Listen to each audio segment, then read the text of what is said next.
We have dealt with situations with NIL and college football that we've never really dealt with before. And Washington is dealing with one of those on its football team as we look toward the 2026 season. And I'm not sure, like, we saw Tennessee deal with Nico Iamaleava and obviously moved on to UCLA.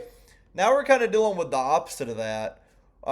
Very different with what the asking was. But Damon Williams obviously had committed to coming back. And then the story is that he decided to leave. There was a lot of interest from a bunch of schools. Obviously, Lane Kiffin had just gotten the job at LSU.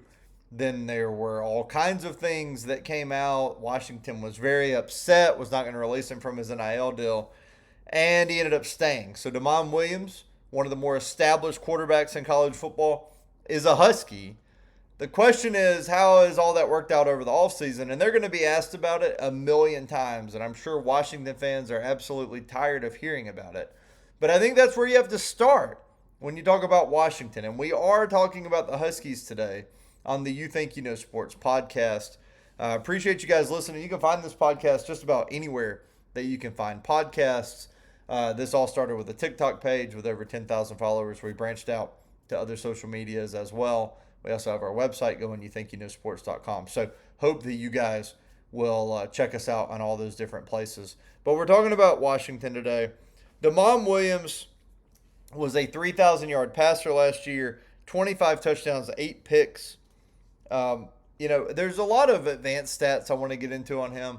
But I just want to leave the opening thought with, I think by the time we get to the season, all that's going to be bygones, right? Like, people are going to make a big deal out of it, and it's going to be asked in preseason press conferences and Big Ten Media Day, and it absolutely should. It's a completely fair question to ask how all of that has blown over. If it has, is everybody back on the same page? Are there any hard feelings? And I think everybody's going to say no, right? We've moved on from it.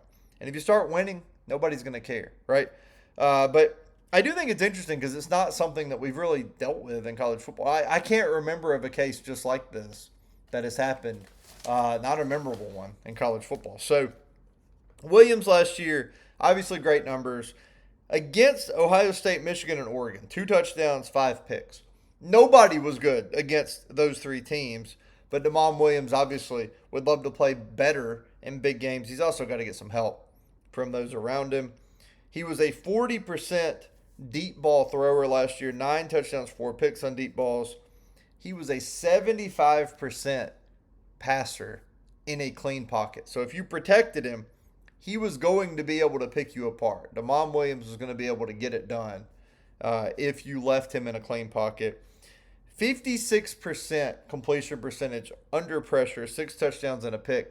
Didn't really turn the ball under pressure. That's something I look for with good quarterbacks. So I absolutely, believe that is a sign of a good quarterback, an experienced quarterback.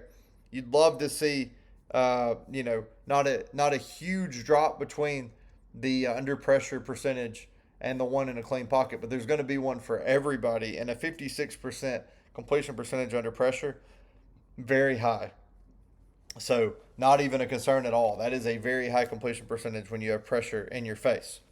Jed Fish is the head coach. He's the one that has had to kind of deal with all this and gets to coach Damon Williams, which I think most coaches would be obviously super happy about having this talent on their team. Washington's 15-11 under Fish, 9-4 last year, 5-4 in the Big Ten.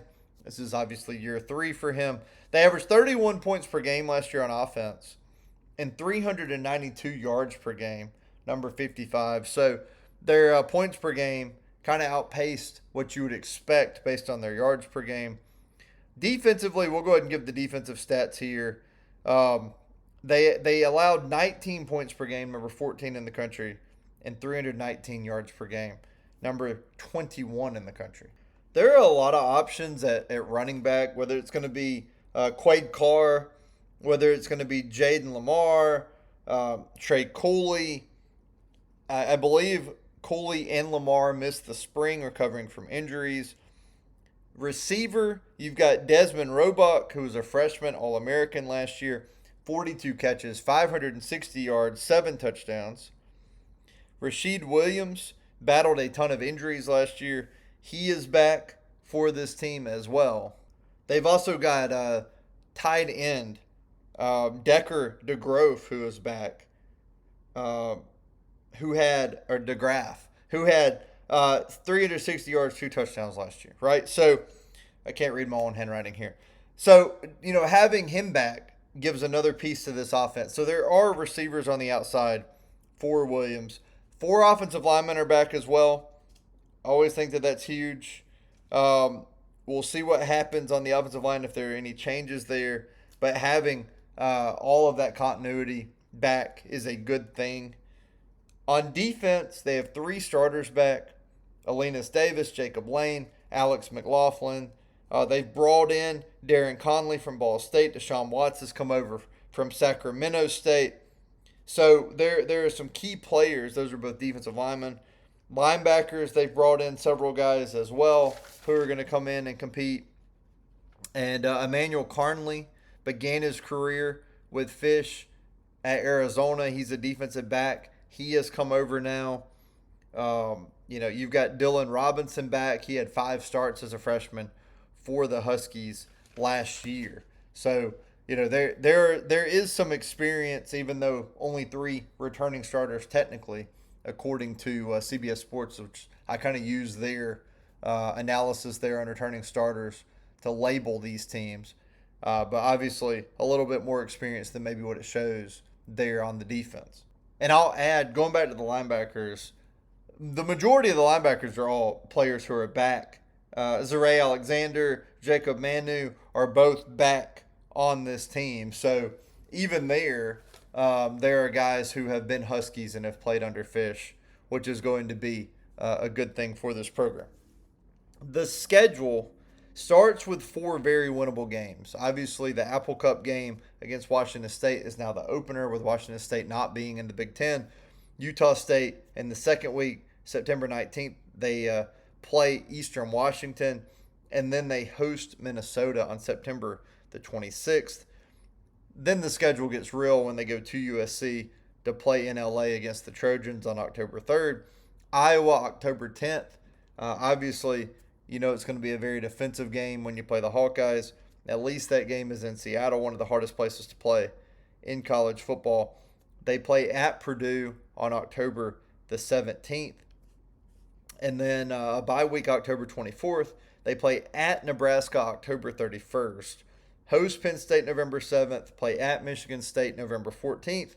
Then listen to how they end the year. November 21st, they play defending national champion Indiana. Again, it's in Seattle. And then they play at Oregon on November the 28th. Here's an interesting nugget from Phil Steele's magazine as well.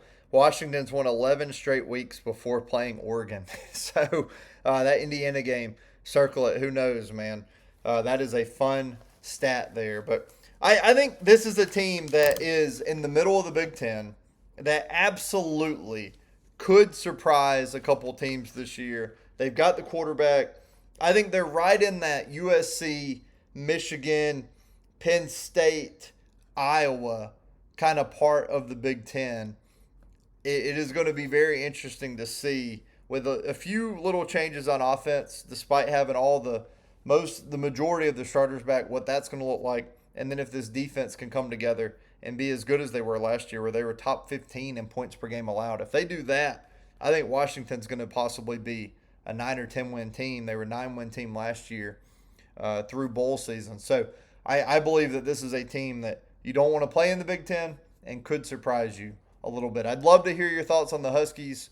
Go find me on social media. Comment on what you think about this Washington team. I'd love to get some other thoughts. I appreciate you listening here on the You Think You Know Sports podcast as we continue to make our way through the Big Ten. We've only got one team left, and that's Wisconsin. And then we're going to jump into some of these other conferences as we continue making our way around the country in college football. We appreciate your support. Thanks for listening, guys.